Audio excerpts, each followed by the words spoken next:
Hello, welcome to episode 6 of my OO9 build. And today, I'm going to tell you why you shouldn't buy one of these paint pens. Come and see.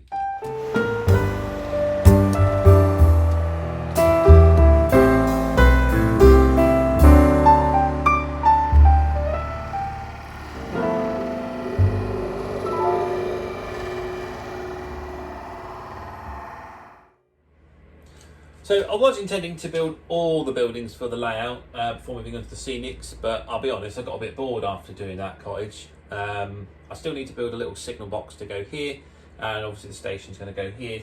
I still need to work out what's going to go in this area here. And I definitely need to put something underneath this piece of track before it gets broken. But first job I'm going to do today is I'm going to paint the sides of the rails. So I've got this rusty rail paint pen by Woodland Scenics. I've never used one before. Traditionally, when I paint the rails, I'll just get a paintbrush and a rust colour and just paint the rail with the brush. It's a painfully slow exercise. It takes forever. Hopefully this is a bit quicker, so I'm going to give this a go. See how it works.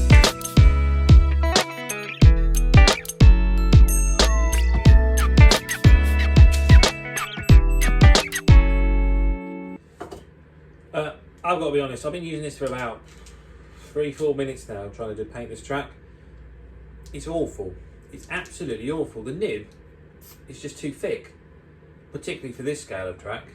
It just catches on the chairs, and then you can't get the nib in to paint the chairs properly. So you've got gaps. I've had to get a paintbrush out just to try and drag the paint around the chairs. And I thought, well, why am I doing that? I might as well just paint it. So that, definitely no good for the OO9. I'm going to have a little go on my OO gauge layout. That's code 75 track. It didn't seem too particularly good on that either. Maybe it works on code 100, but fine scale track, useless. I'm going to get some paint out. So I've got rail match light rust and dark rust. I'm just going to mix and match between the two, just blend them. Because that's the one thing I did like about the paint pen was the rail colour is a nice colour. I thought that looked quite good, but there we go, it is what it is. So I'm just going to do the tried and tested method that works for me. Paintbrush, paint the rail. Here I go.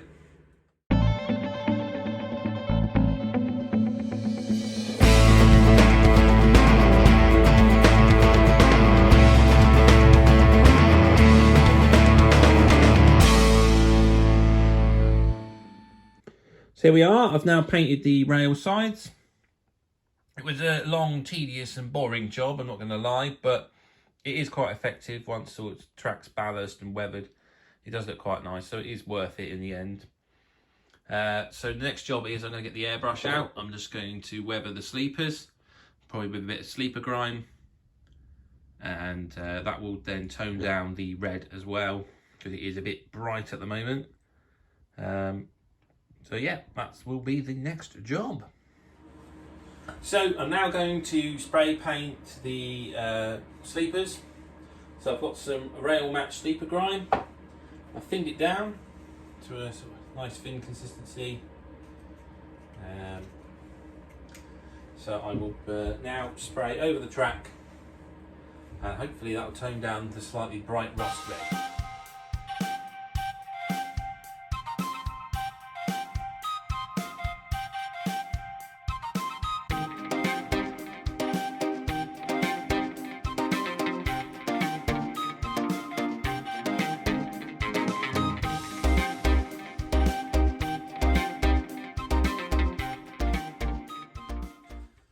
So we are, that's the track now sprayed. I'm going to go over a few patches. There's still sort of the odd shiny little patch of rail that seems to escape the paintbrush.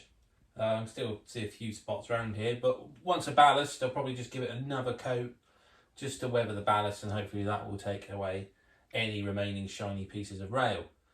So now, time to clean up and yeah, move on to the next task.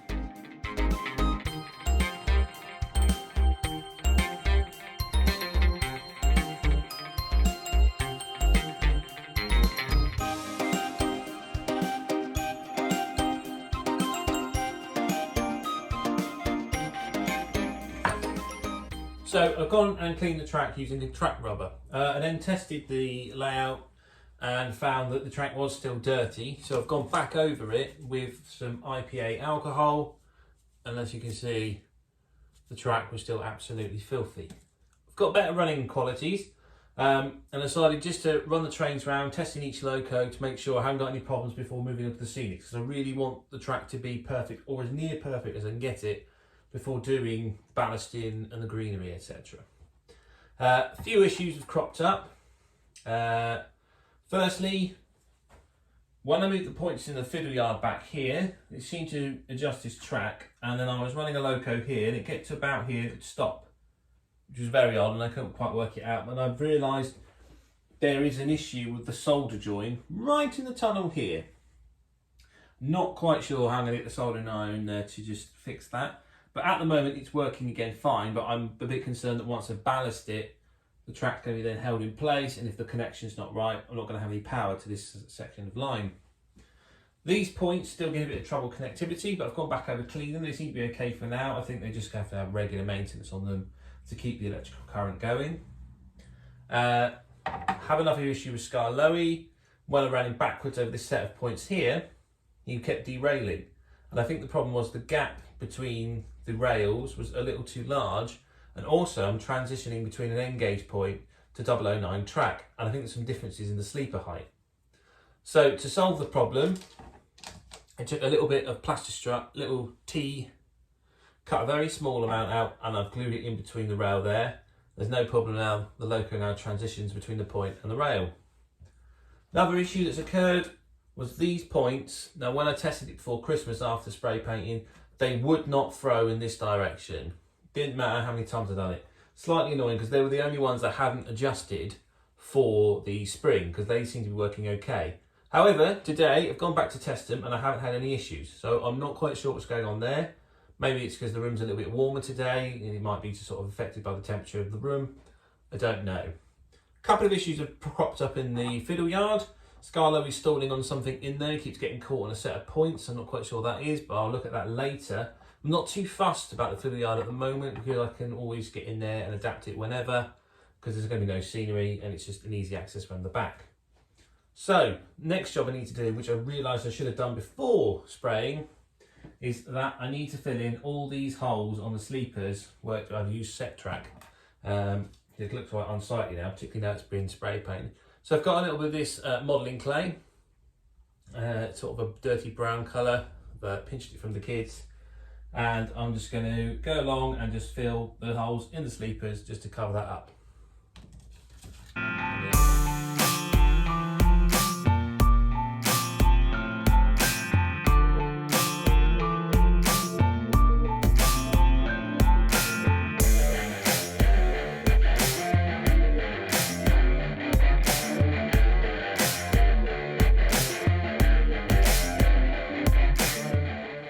So I'm just going to take some of the sleeper grime that I previously used to weather the rails and give a bit of a shape. Just touch up where I put my modelling clay in, and that should hopefully blend it in.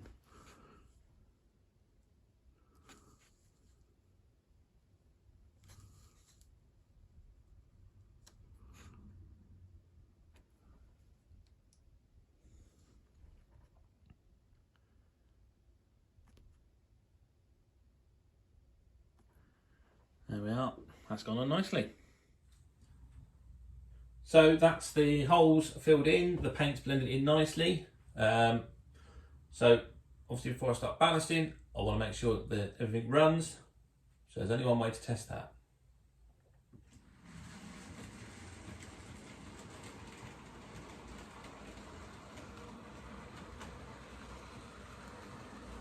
Play trains.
So from that montage clip, you'd probably think that this layout's running nicely.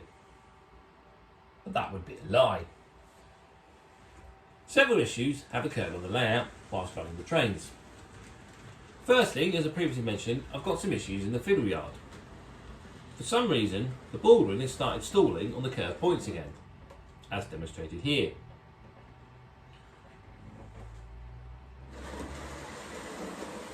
We're running at speed, it's okay, but it's unrealistic and it doesn't look right. It's also done at this set of points. Something I've got to investigate. Next problem I've realised is that we've put stopping the freight in the passing loop. The guard span overhangs and the fairly derails it. So I'm quite limited in what I can actually store in this loop, which is a slight oversight.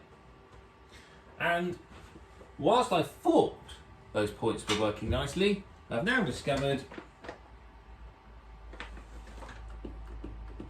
they don't want to throw. Yet another problem. I really need to resolve these before I move on to the scenery. So I'm going to investigate, see what I come up with, and we'll probably throw the layout in the bin. I'm not really going to throw it in the bin, I've spent months on it. Well, I seem to have solved problem number one. Simply by turning the locomotive round, travel at a nice, steady, realistic speed.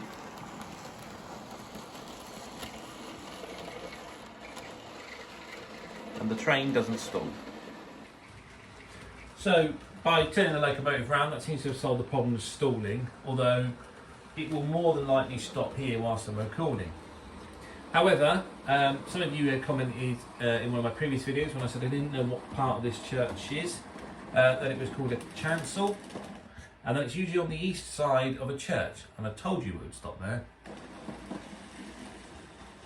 So, in my mind's eye, the locomotive is climbing uphill anyway as it's heading east away from the coast, so it makes sense that it would go boiler first uphill and bunker first downhill. So that solved that problem. I'm not quite sure why it stops there. It does it every now and again. I think it might just be a slight electrical issue with the rail. See, gone through it perfectly that time. So what I now need to do is sort out this point. Now I've got a bit of a problem here because I can see that the bit of card that I've used to cover the hole is underneath the mounting. So pulling up the point is probably not going to be a very good idea, particularly as some of the track is also in the tunnel mouth that could ruin the scenery. So when I get around this one, I'm going to have to think outside the box for this. So whilst I contemplate the track issues of the layout, I want to show you another building I've been working on. This is a ground frame hut, or for my layout it will be a small signal box.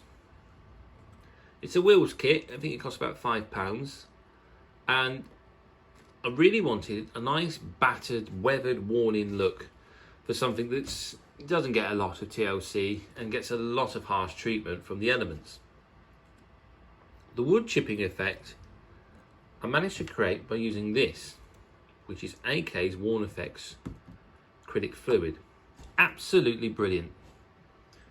Paint the model, in this case I've painted the worn out woodwork underneath in a mixture of life colours, cool wood, the base coat and shade number 1, and then a bit of worn wood grey. You then spray this on with an airbrush. As soon as it's dry, put the top coat on, and then with a bit of water, wet it, and you can start to scratch the paintwork off. I think the effect is absolutely superb, and hopefully I can show you how to do it in a future video. But that is now going to be the little signal box for the layout. It's going to go here. Unfortunately I wanted the door on that side because the level crossing gates will go here, but trying to put the kit that way meant that the window would then be here, so it wouldn't be a very good view for over there. So I built it as it came, but I don't think it's too bad. It's a nice little kit. And that's that really. So I thought I might have to have a few difficulties with these points. I just got this small knife and I just put a little bit of pressure on the wire just to change its shape a little bit. and they're now throwing again. So hopefully stay like that. I'm sure once I put the ballast and level crossing there, they'll go wrong again. But for now, seems to work. So moving on to another issue. Some of you may remember from a previous video, I asked the question, why did I make such a big hole? Well, turns out I have the answer. And it's a bit of a problem. The problem here is that I'd obviously left a large enough gap so that I could get bogeyed rolling stock around, because that just derails. I've moved the portal enough this way for anything coming out here for enough swing, but I hadn't considered the overhang of the slightly longer rolling stock. But all is not lost. So while it is a little bit inconvenient that I now have to remove the tunnel portal, this allows me to make a bigger hole here, which means I can get the soldering iron in to fix this poor join here. So it's a blessing in disguise in a sort of way. I don't think it'll be too bad. I'm sure I can correct any damage to the scenery. So really, there's only one thing to do. Start wrecking the layout.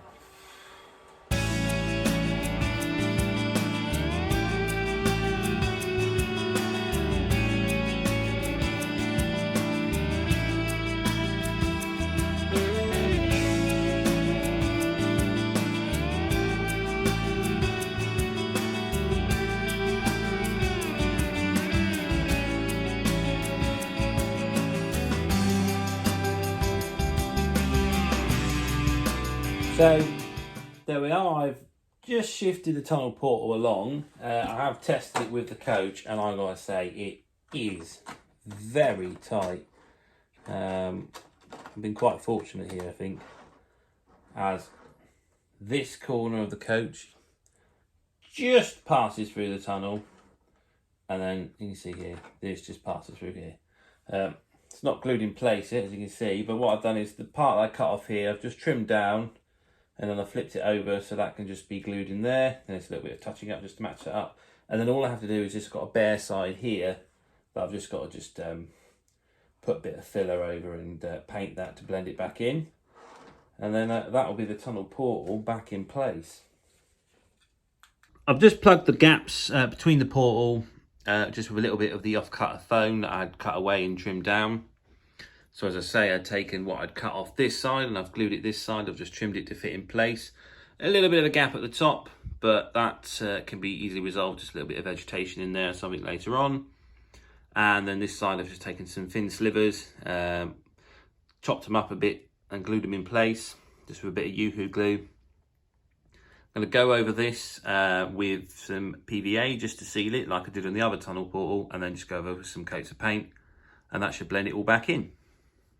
Here we are. I've gone over, I've painted up the edges. I think it's blended in quite nicely. And the final test is to make sure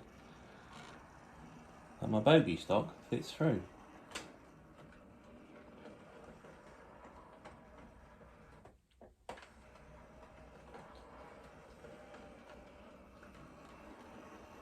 No trouble at all.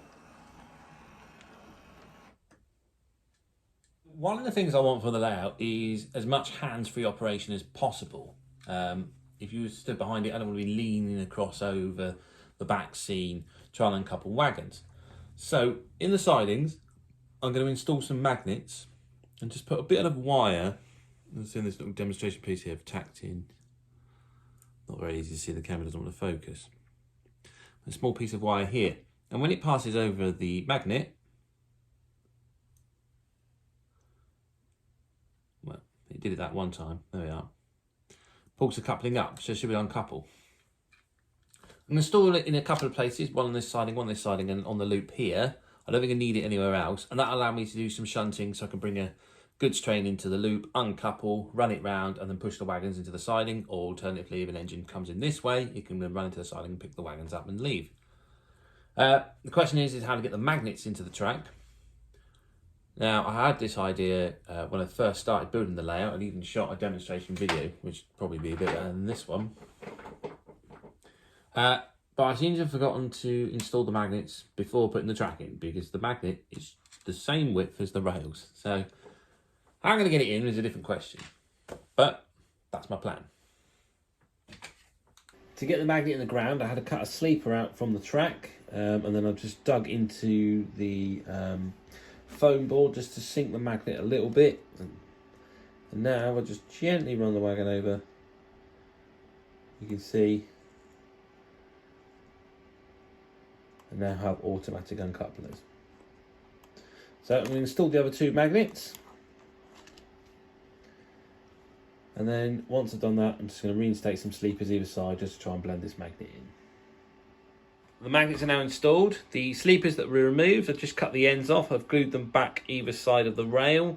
And then the magnets are covered over with a little bit of mount board cut to about the same size of the sleepers, so they can be blended back into the track bed. And then I've got my third magnet here. So one of the next jobs I'm going to do is, you can see in the background, I've got some point rodding. I've had a look. I've tried to sort of work out how narrow gauge railways were signalled. It's such a minefield, it really is. But modern day narrow gauge, there's evidence of point rodding on many of the lines in Wales. So I'm going to go with it. I've got the Pico point rodding. Now, other reviews before, people have said that this stuff is overscale. It doesn't look too bad against double O gauge track, but when you're next to 009, yeah, it looks massive. So what I've done is I've started chopping it down and just take the base off. I'm just going to glue it down like this. It's not going to be accurate. It's just going to be a fair representation. The other issue is, it's obviously I've got a point here and it goes around the corner to the signal box here. So I've got to try and think how I'm going to do that, because I imagine point rodding pretty much goes in a straight line. You might have difficulty going around a curve, but I'll have a think about that. I'm sure I can come up with a solution. So I've now installed the majority of the point rodding. I haven't done where the level crossing is going to go, because I want to put the level crossing on first. But I have got point rodding from this set of points and this set of points here going now all the way to the signal box. Now, I said previously it has been described as overscale. It definitely was far too big in comparison to the 009 track.